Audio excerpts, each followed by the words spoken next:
Bom dia, meus irmãos. A graça e a paz de Jesus a cada um de nós que estamos aqui. Dia maravilhoso em que Deus preparou para nós estarmos reunidos como igreja do Senhor. É bom ver rostos novos aqui, né? Velhos conhecidos, mas não tão do culto às 9, como o Vitor Kim, né? Ó, que bênção, né, gente? Todo mundo feliz pelo Vitor Kim aqui no culto às 9. O Arthur Mancha também no culto às 9. Ó, que bênção, né, gente? Muito bom. A sua mãe está ali também. Temos alguns convidados nossos também, né? Eu peço permissão, a licença do pastor, já apresentá-los, que é nosso irmão Helder, nossa irmã Gabriela, junto com seus filhos João, Alícia e Helena. Né, gente? Nós estamos recebendo hoje pela manhã. Deus possa abençoar a vida de cada um dos nossos irmãos. Gente, eu quero ler um texto com vocês em Êxodo capítulo 2, versos de 1 a 10.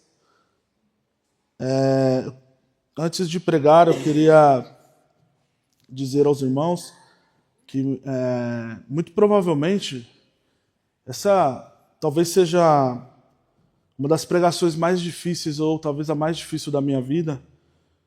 E dessa vez não é por conta do texto, mas por causa da situação. Nessa noite, nós perdemos um membro da nossa família, muito importante para nós. E ao terminar os meus compromissos aqui, eu vou estar me dirigindo ao sepultamento. Ontem nós estivemos orando pela Elizabeth, no momento de comunhão, e logo após o término do momento de comunhão, minha mãe mandou mensagem dizendo que ela tinha poucas horas de vida. Eu cheguei em casa e fui ao hospital, e lá eu tive o privilégio do Senhor de passar pelo menos as últimas meia hora com ela. Logo após ela acabou falecendo. Foi um baque para toda a família, mas eu creio que Deus ele vai dar vitória e tem cuidado, não deixará os filhos delas órfãos, né? E será um grande consolo para toda a família. Obrigado pelas orações, né? Alguns irmãos já tinham comunicado. Eu agradeço pelas condolências que mandaram à nossa família. Então, eu quero ler um texto com vocês em Êxodo capítulo 2, versos de 1 a 10, diz assim: Foi-se um homem da casa de Levi e casou com uma descendente de Levi. E a mulher concedeu e deu à luz um filho, e vendo que era formoso, escondeu-o por 3 meses. Não podendo, porém, escondê-lo por mais tempo, tomou um cesto de junco, calafitou-o com betume e piche, e pondo nele o menino, largou-o no carriçal à beira do rio. A irmã do menino ficou de longe para observar o que lhe haveria de suceder. Desceu a filha de Faraó para se banhar no rio, e as suas donzelas passeavam pela beira do rio. Vendo ela o cesto no carriçal, enviou a sua criada e o tomou. Abrindo-o, viu a criança, e eis que o menino chorava. Teve compaixão dele e disse: Este é um menino dos hebreus. Então disse a sua irmã, a filha de Faraó: Queres que eu vá chamar uma das hebreias, que sirva de ama e te crie a criança? Respondeu-lhe a filha de Faraó: Vai. Saiu, pois, a moça e chamou a mãe do menino. Então lhe disse a filha de Faraó: Leva este menino e cria-mo. Pagar-te-ei o teu salário. A mulher tomou o menino e o criou. Sendo o menino já grande, ela trouxe a filha de Faraó, da qual passou ele a chamar a ser filho. E esta lhe chamou Moisés e disse: Porque das águas o tirei. Se Deus permitir, nas próximas pregações, das quais eu tiver oportunidade, eu quero falar um pouco sobre a trajetória de Moisés. Moisés, que foi, pelo conhecimento de todos, um grande homem de Deus. Um dos homens mais importantes de toda a Bíblia, se nós não colocarmos, obviamente, Jesus. Moisés, ele era aquele que falava face a face com Deus. Moisés foi o grande libertador. Após 400 ou 420 anos, aqueles que querem ser mais precisos, de escravidão do povo hebreu no Egito, Moisés foi o escolhido por Deus para chegar diante de Faraó e dizer: Deus está mandando, liberte o meu povo. Moisés, ele foi um homem que fez diversos, ou Deus operou sobre a vida de Moisés, diversos milagres, diversos sinais miraculosos, das quais eu sei que até as crianças aqui conhecem, né? Mar que se abre, cajado que vira serpente. Moisés bateu numa rocha e a água saiu. Moisés conduziu, alguns dizem, de 3 a 5 milhões de pessoas num deserto causticante, onde eles puderam ver as suas roupas não se desgastando com o tempo, as suas sandálias não se desgastando com o tempo. Moisés foi, no resumo da ópera, um grande homem de Deus. Como eu disse, um dos homens mais importantes de toda a Escritura. De Gênesis a Apocalipse, Moisés foi um dos homens mais importantes, inclusive para o cristianismo. Moisés é importante para a história da humanidade. Talvez se nós tirássemos Moisés da história da humanidade, não só das histórias dos hebreus, nós teríamos lacunas enormes sobre vários povos que viveram e foram contemporâneos de Moisés. Mas a trajetória deste grande homem de Deus, a trajetória deste grande libertador, do homem que falava face a face com Deus, não começou com o glamour, não começou no palácio, não começou com Moisés estando nos trend tops do Twitter, que não é mais nem Twitter, né? É X agora, né? A trajetória de Moisés começou quando ele era uma pessoa incapaz, quando ele era ainda um bebê, uma pessoa incapaz de cuidar de si mesmo e de ser o seu próprio protetor. Por isso, eu quero falar com vocês hoje, e o tema da nossa mensagem é o cuidado de Deus com os seus servos, ou o cuidado de Deus com o seu povo. E falando em cuidado de Deus, eu queria falar com vocês sobre o cuidado de Deus baseado na atitude de 4 mulheres. As 2 parteiras, a mãe de Moisés e a filha de Faraó. 4 mulheres que foram usadas por Deus, que tiveram atitudes nobres e que foram responsáveis pelo início da trajetória desse grande homem de Deus. E antes, eu queria comentar algo muito interessante. Eu vi uma vez no Discovery, existe um termo que ele não é amplamente divulgado e nem amplamente comprovado pelas ciências, mas se usa muito, que é uma reação chamada reação hipermaternal. Eu não sei quantos já ouviram falar disso. Reação hipermaternal. É quando uma mãe, ela vê o seu filho em uma situação de extrema urgência e ela cria quase, reparem no que eu estou falando, quase, poderes sobrenaturais a fim de proteger o seu filho. Tem até um caso muito famoso, que foi lá na década de 80, de uma mãe que, ao ver o seu filho que estava arrumando o carro, e o macaco quebrou e o carro caiu por cima dele. Há relatos de que essa mãe, em reação hipermaternal, levantou o carro para tirar o filho debaixo do carro. Sendo verdade ou não essa história, o fato é que as mães, elas adquirem uma espécie de superpoder na hora de proteger os seus filhos. Isso até no reino animal. Se nós formos ver gatos, uma vez eu presenciei a cena de a minha gatinha, na época eu era criança, mas eu lembro muito bem, ela tinha dado cria, e eu lembro que o cachorro mais temido da rua, escapou naquele dia. Era Leão, eu lembro como se fosse hoje o nome dele, Leão. E ele entrou dentro da minha casa e ele foi direto nas crias da gatinha.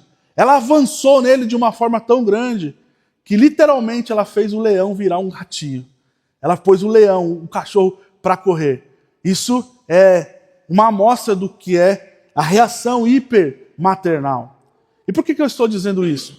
Porque a imagem que nós temos desse texto é de Deus como uma mãe que faz o que for preciso para cuidar do seu filho indefeso, incapaz, como era Moisés.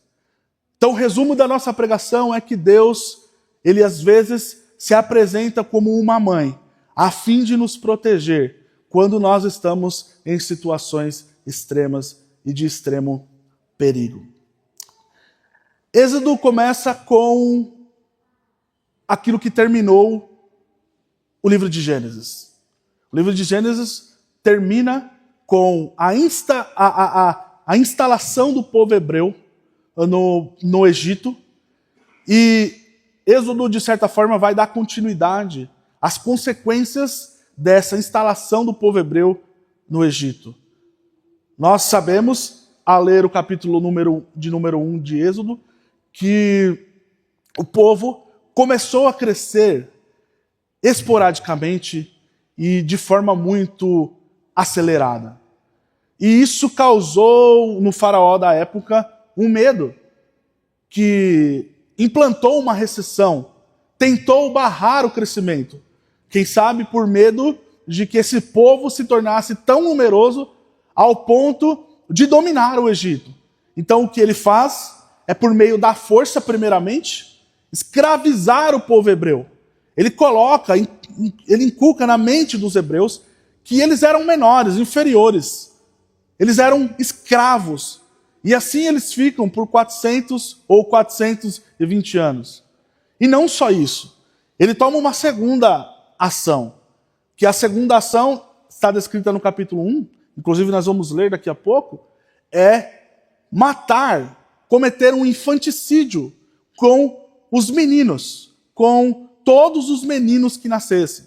Era a ordem de Faraó que todos os bebês que nascessem dos hebreus, se fosse menino, eles deveriam matar. E se fosse menina, eles deveriam viver.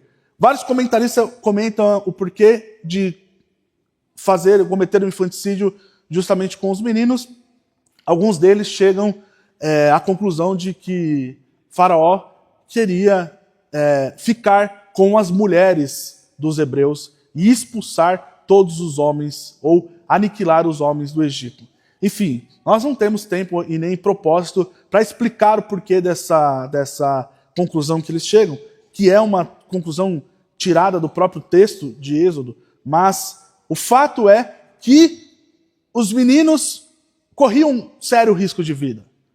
E a história que nós lemos no capítulo 2, a trajetória de Moisés começa com ele correndo extremo perigo de vida. Ele está à beira da morte. Então sua mãe toma uma atitude drástica, que é colocá-lo no rio abaixo. Nós sabemos da história. Então eu queria comentar e pregar para vocês aqui o nosso primeiro ponto, ou o primeiro ensinamento que o texto vai nos dar, que na verdade está lá no capítulo 1, a partir do verso 15, ou a partir, melhor dizendo, do verso 16, é que essas mulheres, como eu disse, as parteiras, a mãe de Moisés e a filha de Faraó, então, as primeiras mulheres, que são as parteiras, elas nos ensinam que vale mais, meus irmãos, temer a Deus, vale mais honrar ao Senhor do que aos homens. Vamos ler comigo, se você pode abrir sua Bíblia, o capítulo 1, verso 15 diz assim: O rei do Egito ordenou as parteiras hebreias, das quais uma se chamava Sifrá e outra Puá, dizendo: Quando servirdes de parteira às hebreias, examinai, se for filho, mata-o, mas se for filha, que viva. As parteiras, porém, temeram a Deus e não fizeram como lhe ordenara o rei do Egito, antes deixaram viver os meninos. Antes de qualquer coisa, esse texto levanta aqui uma questão ética e moral. E qual é essa questão? Até onde vai a submissão do cristão às autoridades? Até onde deve ir a submissão dos cristãos às autoridades, ao Estado?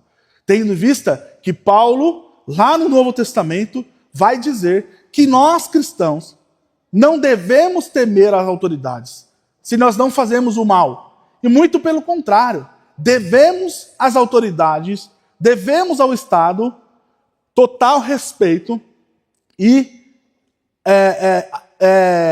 devemos a ele honra até um certo sentido. Então a pergunta que surge para nós é: qual é essa barreira? Onde está o limite entre nós obedecermos ao Estado, obedecermos às autoridades, ou honrarmos ao Senhor? Faraó havia dado uma ordem: mate os meninos. Nós temos no Brasil um caso muito famoso que até é discutido nos seminários. Acredito que quase todos os seminários tratam, quando vai tratar na disciplina de ética, esse caso, que são os casos dos indígenas Yanomamis. Eu não sei se vocês sabem, mas os indígenas, não só os Yanomamis, mas há outras tribos também, mas os Yanomamis são os mais conhecidos. Eles, hoje eu acho que já não tem mais essa prática, mas eles tinham a prática de sacrificar filhos que nasciam com defeitos físicos. Aquilo para eles era como se os seus deuses haviam ficado chateados com eles, então eles ofereciam como sacrifício os seus filhos deficientes.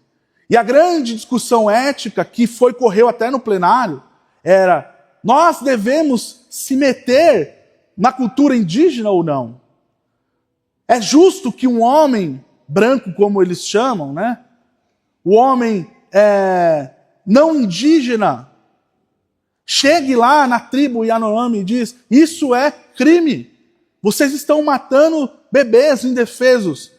Ou nós devemos respeitar a cultura? As parteiras nos dão a resposta. Eu não sei o que o plenário decidiu, mas as parteiras nos deu a resposta: é melhor temer ao Senhor quando pessoas correm risco de vida do que temer aos homens, mesmo que isso possa custar a sua cabeça, porque é isso que estava em jogo da vida das parteiras. Gente, desrespeitar a Faraó não é a mesma coisa de desrespeitar a ordem de um presidente de uma nação. Nós vemos, inclusive, que o Trump está voltando atrás, né, gente? Só comentando aqui, na tarifa, né, dos 50%, né? Está voltando atrás. Então, gente, desrespeitar uma ordem de um rei, de um faraó, não é a mesma coisa do que passar num farol vermelho nos nossos dias. Ele tinha ordem para fazer o que quisesse, inclusive, ele deu ordem para matar os bebês.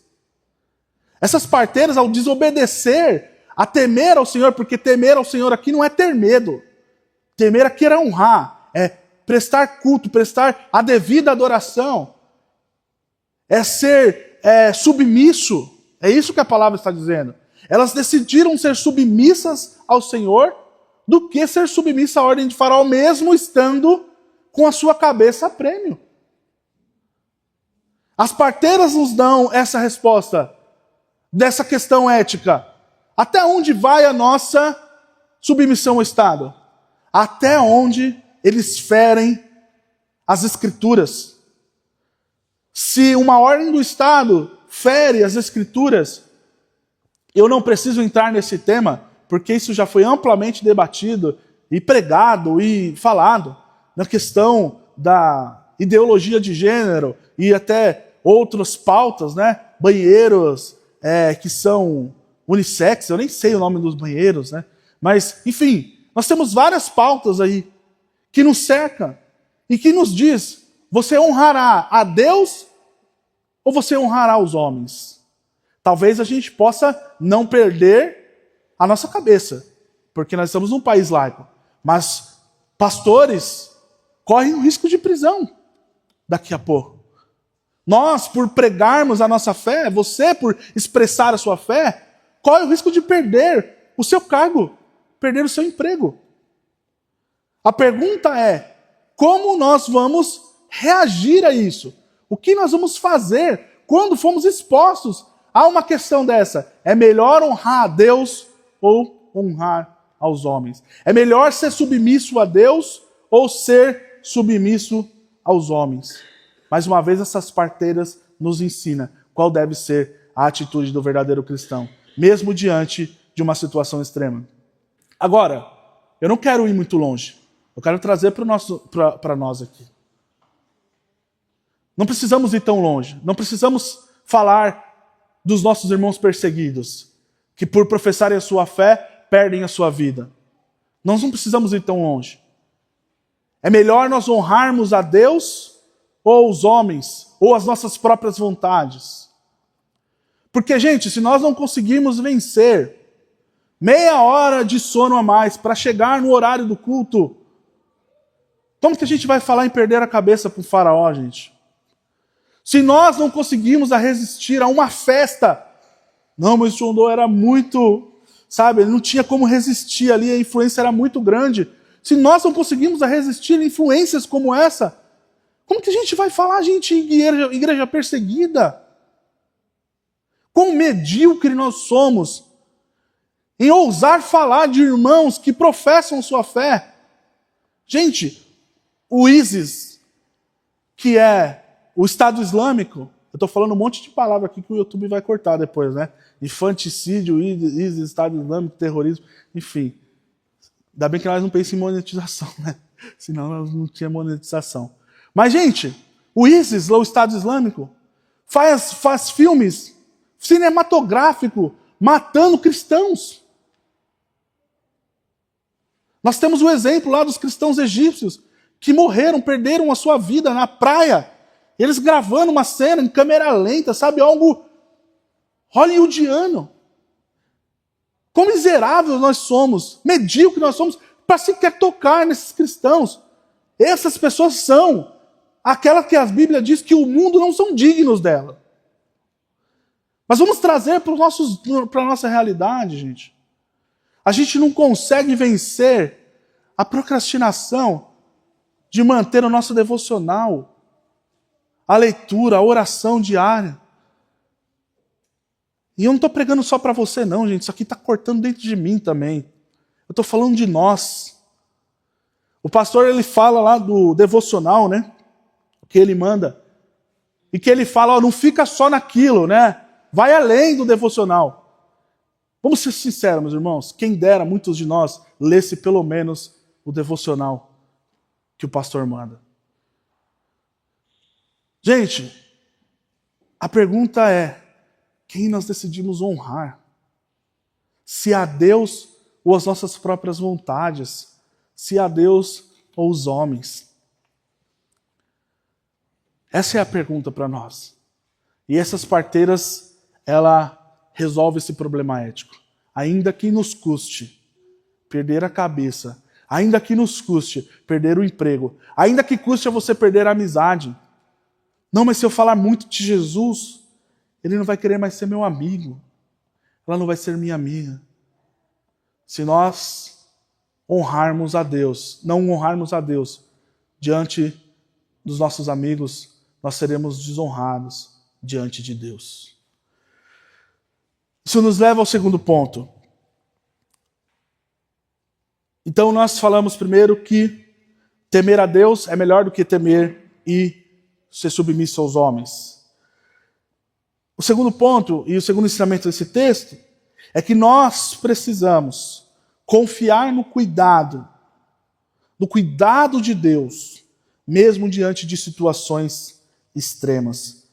Agora vamos lá ao capítulo 2, versos de 1 a 3, de 1 a 4, de 1 a 3, diz assim: Foi-se um homem na casa de Levi e casou-se com uma descendente de Levi. E a mulher concedeu à luz um filho, e vendo que era formoso, escondeu-o por 3 meses. Não podendo, porém, escondê-lo por mais tempo, tomou um cesto de junco, calafetou-o com betume e piche, e pondo nele o menino, largou-o no carriçal à beira do rio. O rei, o faraó, no último versículo do capítulo 1, quando viu que mandar matar não estava dando certo, ele diz, então vamos fazer o seguinte, porque as parteiras disseram, né? Não dá tempo, faraó. Quando nós vamos chegar lá no parto, elas já pariram sozinhas, elas são melhores que as hebreias, que as egípcias.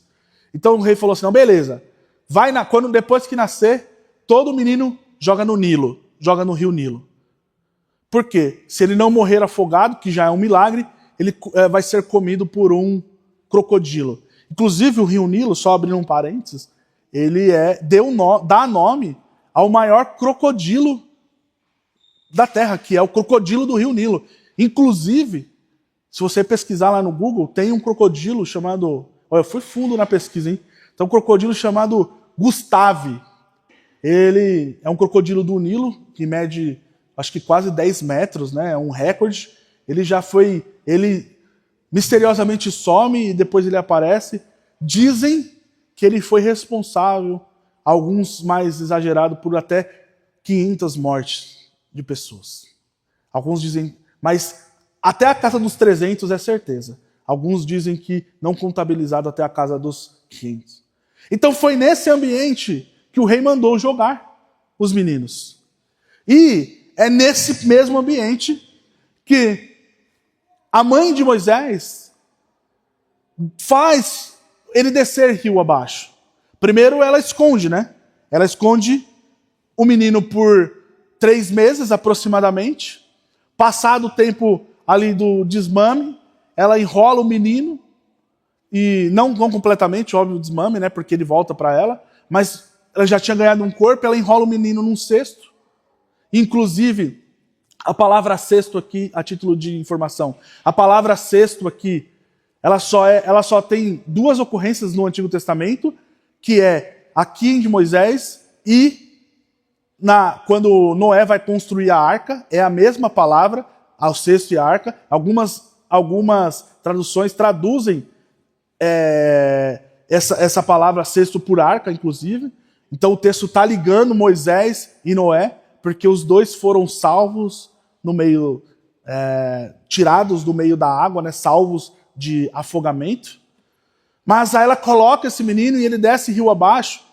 E aí um comentarista, que é um dos melhores comentaristas de Êxodo que nós temos em português, Victor Hamilton, ele vai dizer que, no original, o que dá a entender é que, propositalmente, a mãe de Moisés colocou o menino na direção da filha de Faraó. Porque era a única saída que ela tinha. Era a única opção que ela via. Então era melhor que ele caísse na mão da filha do seu principal algoz, que ela por um acaso poderia ter uma compaixão da criança, do que ele fosse comido por um crocodilo do Nilo, que ele morresse afogado. Então ela toma essa decisão. A primeira decisão é das parteiras, de preservar a vida de Moisés. A segunda decisão é a decisão da mãe de Moisés, de colocar ele na direção da filha de Faraó. Porque, na verdade, isso não revela uma fé na filha de Faraó, mas uma fé no cuidado e na proteção de Deus.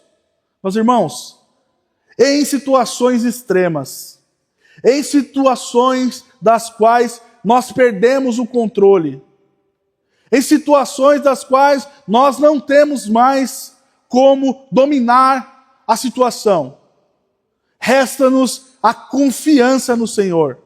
Óbvio que não só nessas situações, em todas as situações, mas nessas situações que o próprio Deus nos expõe, o que resta a nós é confiar em Deus. O Eric e a Ju pode falar sobre isso, né, gente? Casar vai muito dinheiro, né? E aí você vai dando certo as coisas e você nem sabe de onde vai vir o dinheiro, né? Você nem sabe de onde vai vir o recurso.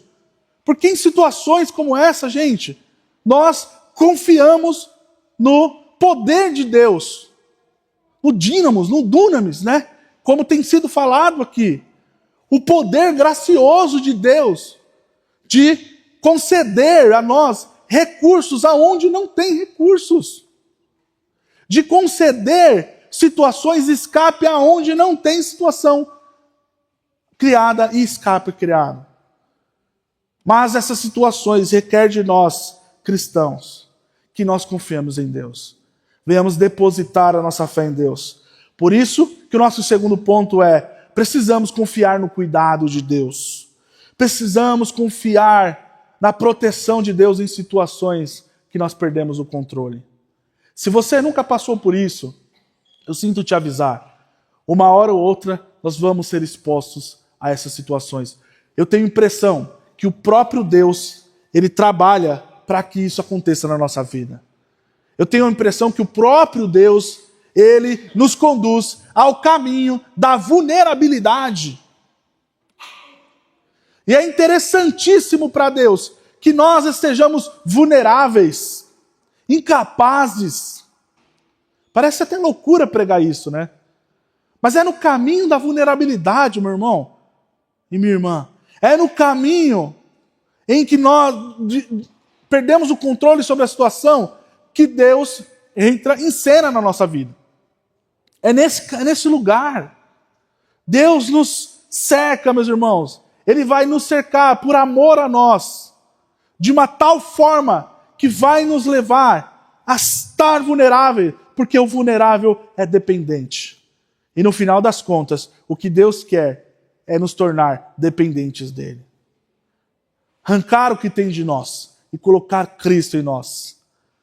Eu falei isso com os adolescentes e para que eu estou tentando criar um slogan nos adolescentes lá. Eu quero fazer com que isso entre na mente e no coração deles, que é que Deus está fazendo uma obra comum a todos nós, que é formar o caráter de Cristo em nós. Deus está trabalhando para formar o caráter de Cristo em nós. E na vida de Moisés começou quando ele ainda era um bebê. Quando ele ainda era um incapaz. A mãe dele precisou passar por essa forja, por essa formação, aprender a confiar em Deus. Mesmo tendo recursos, confiar em Deus. E quando nós não temos recursos, aí que nós precisamos confiar em Deus. Então esse texto nos ensina que precisamos confiar no cuidado de Deus em situações extremas.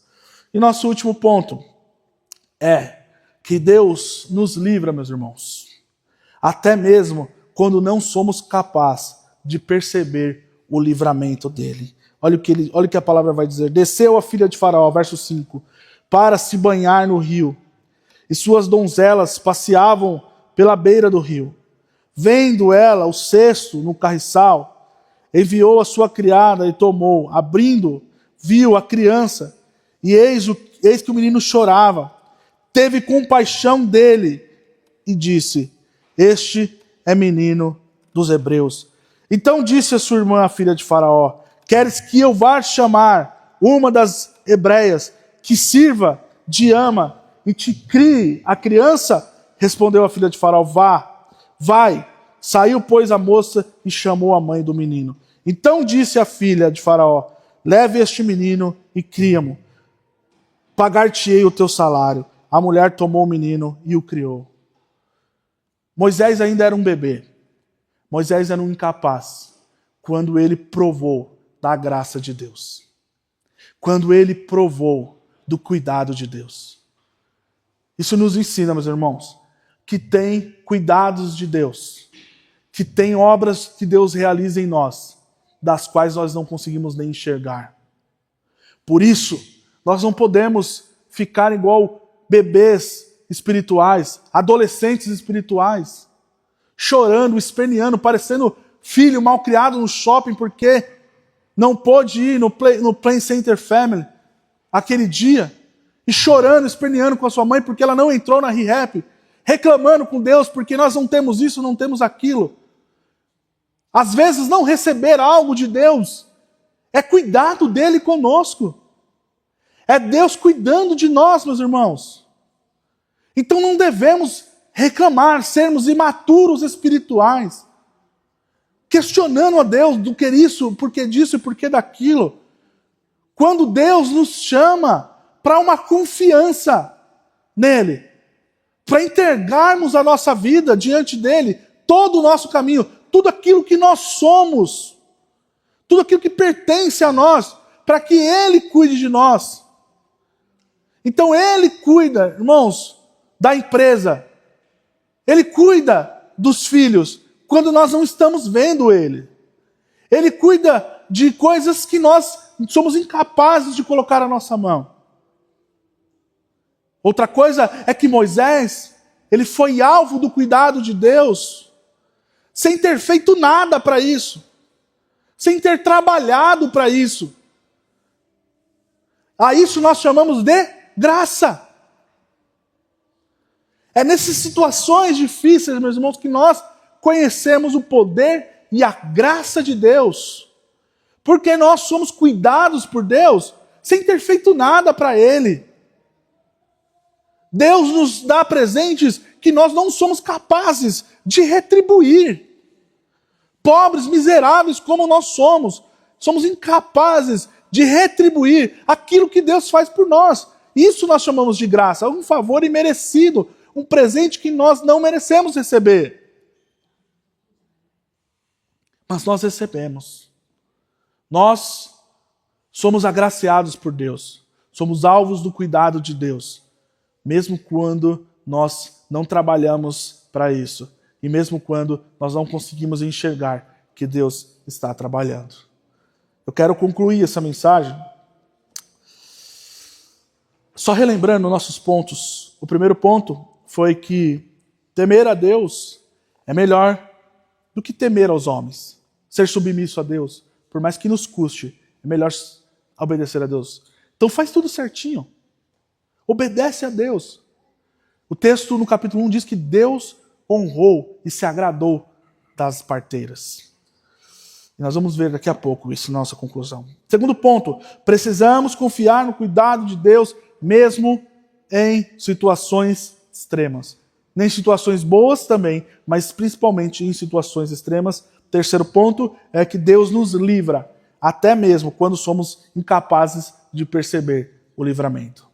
Por isso eu quero concluir perguntando para vocês repararam na leitura desse texto que nem o nome da mãe de Moisés, nem o nome do pai de Moisés, nem mesmo o nome da filha de um dos homens mais poderosos da sua época, a filha de Faraó, até mesmo o nome de um dos homens mais poderosos daquela época é omitido.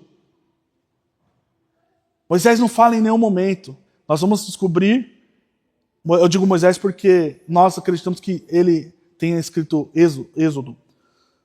Então ele vai omitir o nome da mãe de Moisés, do pai de Moisés, pelo menos nesse texto. Até mesmo o nome de Moisés só vai aparecer no final. Mas tem dois nomes que Moisés faz questão de colocar, que é o nome das duas parteiras, Sifrá e Puá. Isso pode indicar, meus irmãos, que por trás desse texto, Deus está dizendo, ironicamente, ao grande imperador, ao grande rei, ao grande faraó, quem manda, quem de fato governa o mundo, que é capaz de dar, quem é capaz de fato de dar a vida e de tirar a vida. Porque é isso que o faraó dizia, que ele tinha o poder de Deus, de tirar a vida e de deixar viver quem ele queria. Então Deus, ironicamente, está dizendo a faraó, quem é que manda lá? Preservando o nome dessas duas parteiras e omitindo o nome desse grande rei. A história honrou o nome de duas simples parteiras e omitiu o nome dos grandes. Isso talvez fosse um anúncio do que viria lá na frente. Porque teve um dia da história da humanidade, meus irmãos, que Deus decidiu marcar a história da humanidade de uma vez por todas. E nela, ele abateu, ele jogou ao chão o nome dos poderosos. O nome de pessoas que tinham muito poder. E honrou o nome do que até então era um simples carpinteiro de Nazaré. Da qual vocês lembram? Disseram, pode vir alguma coisa boa de Nazaré? Ele decidiu abater o nome de poderosos e honrar o nome de uma pessoa que nasceu longe dos holofotes dos palácios, da elite de Israel. E honrou o nome do seu filho, que, como diz Filipenses, ele se humilhou e foi até a morte, sofrendo morte de cruz. Em Paulo, em Filipenses 2, versículo 9, vai dizer, por isso Deus o exaltou à mais alta posição e lhe deu um nome que está acima de todo nome. Deus é especialista, meus irmãos, em abater soberbos e honrar os humildes. Deus abençoe sua vida em nome de Jesus. Obrigado, Pai, por essa pregação. Obrigado por mais um dia que o Senhor nos permite estarmos diante de Ti como filhos amados. Agradecemos ao Senhor pelo seu cuidado conosco, por ser, ó Pai, por diversas vezes, como uma mãe para nós, Pai, nos protegendo, nos livrando, até em situações extremas. Que isso possa contribuir, Pai, para a nossa confiança em Ti, Deus. Isso nós pedimos, em nome de Jesus. Amém.